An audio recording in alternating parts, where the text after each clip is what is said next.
그 공수처 구성을 보면 처장, 차장 각 1명 포함해서 공수처 검사 25명, 수사관 30명이에요. 그 외에 기타 직원 20명 이렇게 구성이 되는 걸로 알고 있는데 그게 지금 공수처 검사뿐만이 아니라 수사관에 대한 일반 직원도 마찬가지고 신분이 굉장히 모호하게 표현이 돼 있어요. 그죠? 기존 검찰 조직 내에 있던 검찰 수사관이 들어가는 것인지 아니면 새로 그 임명을 해서 그 조직을 하는 건지 뭐 어떻게 되는 겁니까 이게?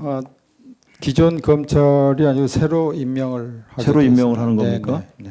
그래서 저는 이게 제가 볼 때는 그 검찰 기존에 경찰도 마찬가지고 수사를 하고 있는데 뭐 이거에 대한 불신에서 출범하는 게 아닌가 저는 그런 생각을 갖습니다. 그러니까 기존 검찰 조직하고 새로운 공수처를 구성을 해서 별도로 이원 조직을 만드는 거예요. 제가 볼 땐 어차피 여기 네, 들어가시는 그렇습니다. 분들도 다 검사님들이고 그래서 이게 별 실익도 없는데 이걸 나누어서 둘로 운영하는 게 행정 낭비고 비효율적인 게 아닌가 저는 그런 생각을 갖거든요. 어떻게 생각하십니까 이 부분에 대해서? 저는 이 공수처의 수사 대상이 아시다시피 대상이 다르지 않습니까? 예. 그래서 그 기존의 검찰이 수사를 할 수 없도록 함으로 해서 두 기관이 기존 검찰의 어떤 그 공정성에 대한 시비가 사라질 수 있고요.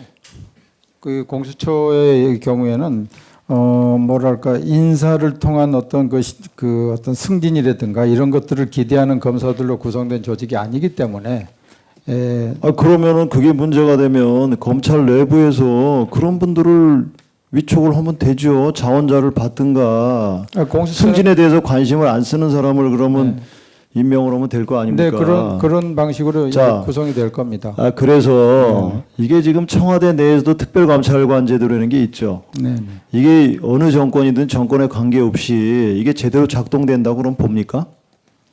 특별감찰관 이게 제대로 작동이 됐으면 어느 정부든 어느 당 소속이든 그런 분란들이 없었을 거예요. 제가 볼 때 대통령들이 뭐 불미스러운 일이 있을 수도 없었고 문제는 저는 이 제도가 없어서가 아니고 기존에 있는 제도를 제대로 활용을 못하는 거예요. 그게 잘못이 있으면 그걸 개선하면 되는데 자꾸 여러 가지 논란이 많은데 새로운 걸 만들고 뭐 특별한 사람들을 모아서 이 사람들만 별도로 수사를 하겠다. 전 이것도 헌법상 평등의 원칙에 위배되는 거로 저는 생각을 해요.